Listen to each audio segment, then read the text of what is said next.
Der var engang en by, hvor børnene bestemte alting.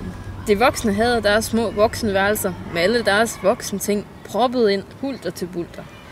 Boremaskiner og mygbouillone, lønsedler og kreditforeningspapirer, fotokopimaskiner og telefaxer, nøglebunter og kreditkort og alt muligt i den dur rodede rundt på de voksnes værelser. Men i resten af huset og alle andre steder i byen bestemte børnene. Næsten alle huse havde et værelse med rutsjebane og hoppekugler, og et andet værelse propfyldt med puder til pudekamp og generel udsplatning.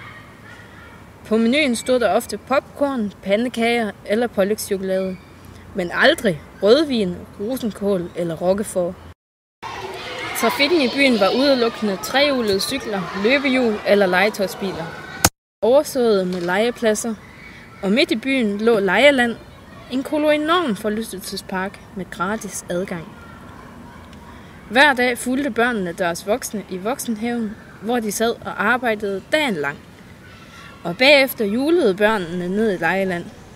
Der tonsede de rundt og rutsjede i vandrutsjebanen, sprang i trampolin og kørte i karusel. Og når de blev trætte af at lege, hentede de deres voksne i voksenhaven og tog hjem for at se børnefjernsyn og spise chokoladekiks og drikke sodavand. De voksne tiggede børnene, om ikke de måtte se tv-avis og debatprogrammer. Men børnene sagde, hold mund, den slags er dødkedelig, og sappede over på en tegnefilm eller en dyreudsendelse. Hvis I er søde, kan I få en øl til deling bagefter. Byen havde også et rådhus, og der sad børnene og bestemte. Der blev bestemt alt muligt. For eksempel, at en hoppegynge var en børnerettighed, og alle, som ikke selv havde råd, skulle få den betalt. Eller de bestemte, at cigaretter og slips skulle koste mere, og balloner og badmintonketcher skulle koste mindre.